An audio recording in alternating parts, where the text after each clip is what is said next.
Hey guys, it's Marshall Ting with your Superior Ag Insurance Ringside report for this past week of March 3rd through the 9th. So, for once in quite some time, we have had a steady market as far as your run size is concerned. It was the same this week as the same as it was a year ago, and that number is right at 19,122 head of cattle. So still nothing pretty shabby, but it's pretty unique that we had 3 weeks in a row as far as this week, last week, and a year ago, they were all the same numbers. Now, as far as this market continues to climb.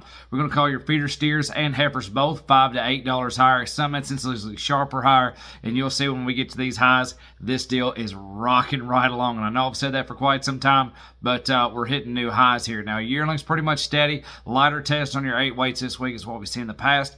But again, these numbers are really strong, so let's talk about these things. So your full weight steer cattle, going to call them $3.25 on an average. They topped off at $3.82. Now, as far as your 5 weights, I'm going to call them a flat $3 on your 5 weight steer cattle, but nonetheless, they still topped off at $3.40. Now, like I said, lighter test on your yearlings this past week, but still some really strong numbers. So here's 33 head of black steers, had a few Charolais in them, not exactly 8 weights, 793 on the average, but they were at 244.5. Now go to some light 8s. Here's 65 head of black steers, 804 pounds on the average at 243 flat, and then close off. Here's 59 head of black steers, 869 pounds on the average at 237.75. And again, a lighter test on these 8 weights this past week, nothing closer to that 900-pound mark than that 869. Now, as far as what are your CME feeder cattle indexes doing, so it actually took a jump in the back half of the week this time.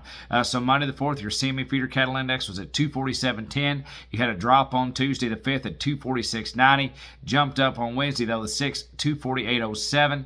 Thursday the 7th, 248.74, and then closed out just a tick down on Friday the 8th at 248.25. So if you have any questions about any of this information, or you're interested in an LRP policy, a livestock risk protection policy, there's no better time than now. If you have any questions, reach out to the guys. Call Ian Thomas at 859-613-2453. Call Adam Shoemaker at 859-338-4116. Call Cole Clark at 859-865-2980, or call Matthew Little at 859-435-0489, or check them out on the web, www.superioragins.com. Enjoy this pretty weather. Stay out of the mud. Talk to you next week.